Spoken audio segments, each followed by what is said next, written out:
مسلمان ہے ایک یوں کر کے نماز پڑھ رہا ہے اور سینے پہ ہاتھ باندھے کھڑا ہے، اور مسلمان ہے اور ایک یوں کانوں کو ہاتھ لگا کے ناف کے نیچے ہاتھ باندھ کے کھڑا ہے۔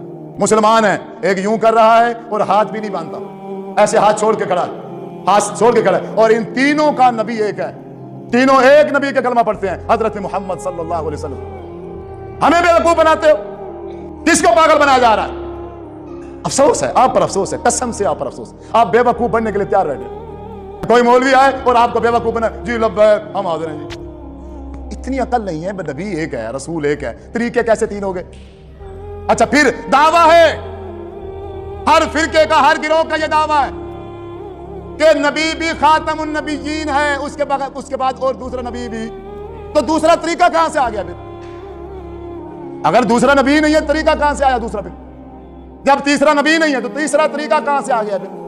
نبی ایک ہے اور اسی پر مہر لگا دی گئی ہے کہ آپ کے بعد اب کوئی نبی نہیں ہے۔ جو طریقہ نماز کا، روزے کا، حج کا اللہ کے رسول آج سے 1450 سال سکھا کے گئے ہیں، وہی طریقہ رہے گا یا بدل جائے گا؟ بعد میں نبی بدلے گا تو طریقہ بدلے گا، یا بغیر نبی کا طریقہ بدل گیا ہے اور آپ بدلا کے کھڑے ہو؟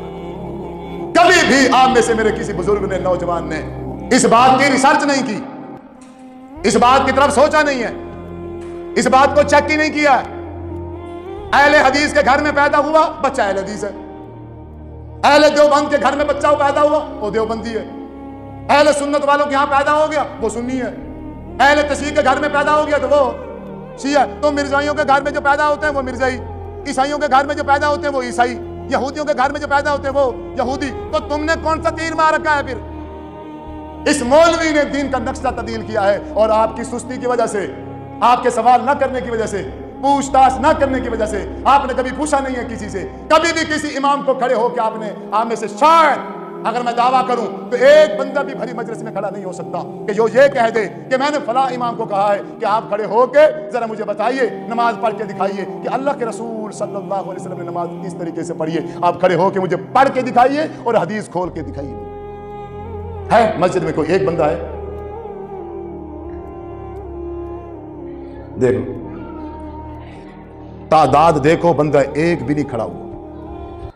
تو بریلوی بنو گے، پھر دیوبندی بنو گے، شیعہ بنو گے، اہل حدیث بنو گے، مرزائی بنو گے، تمہارا تو پتہ نہیں ہے، تم یہودی بھی بن جاؤ گے۔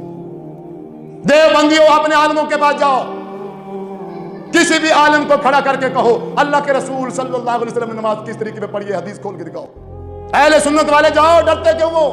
تمہارا حق ہے دین سیکھنے کا، پوچھو ان سے کس لیے رکھے ہوئے ہیں مسجد کے اندر، یہ ان کی اور کیا ذمہ داری ہے؟ یہ صرف مردوں کو بس کھوانے کے لیے؟